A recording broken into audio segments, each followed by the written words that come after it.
অনেক সময় আপনাদের কাছে প্রশংসা পাচ্ছি, আবার অনেক সময় সমালোচিত হচ্ছি। তো আমার যদি কোনো ভুল বা দোষ ত্রুটি থেকে যায় আমার কর্মের জন্য, আমি মনে করি সেই বিষয়টা নিয়ে আপনারা আমার সঙ্গে সরাসরি, যেহেতু ফোনে কথা বলতে পারেন, এখনো পর্যন্ত আমার কোনো অ্যাসিস্ট্যান্ট লাগে না ফোন তুলতে, কারণ যা ফোন আসে সারাদিনে আমি সেটা ট্যাকেল করতে পারি। তাই নিজের আপনাদের ফোন আমি আমার একটা পরিবার মনে করি, তাই আপনাদের ফোন আমি তুলি। তো অনেকে মনে মনে দুঃখ প্রকাশ করেন। রামকৃষ্ণদা ঘোষণা করেছেন যে ফোন করলে একটা গাইডলাইন দিয়ে দেন, উনি বলেন যে একটা পরামর্শ আপনার জীবনটা বদলে দিতে পারে।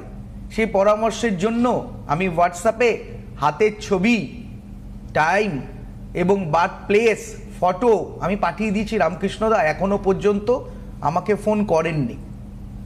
একটু মনে করে দেবেন কত তারিখে পাঠিয়েছিলেন। যদি দেখা হয়ে যায় নিশ্চয়ই বলবো।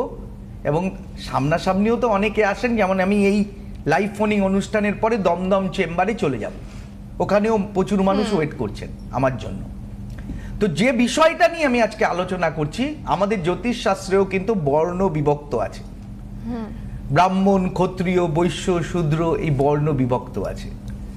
তো মানুষ যে বাবা বিশাল ধার্মিক ব্যক্তি, হ্যাঁ, তো ব্রাহ্মণ তনয় হতে পারে, কিন্তু ব্রাহ্মণ তো নয়। এই কথাটি আমাকে যে ভদ্রলোক বলেছিলেন, তিনি খুব প্রণম্য ব্যক্তি, কালীঘাট মন্দিরের উনি প্রধান পুরোহিত ছিলেন। তার ছেলে তাকে প্রশ্ন করায়, তিনি এখনও আমার সঙ্গে সম্পর্ক আছেন, এই লাইভ ফোনিং অনুষ্ঠানে বহুবার আমাকে ফোন করেছেন, দাদা। তো ব্রাহ্মণ তনয় আর ব্রাহ্মণ দুটো কিন্তু সম্পূর্ণ আলাদা। জন্ম আপনার দ্বারা নিয়ন্ত্রিত নয়, আপনার পূর্বজন্মের প্রারব্ধের ফল। আপনি ভাবছেন যে আমি ঈশ্বরকে ডাকছি, আমার এত কষ্ট কেন? এই আত্মার বিনাশ নেই।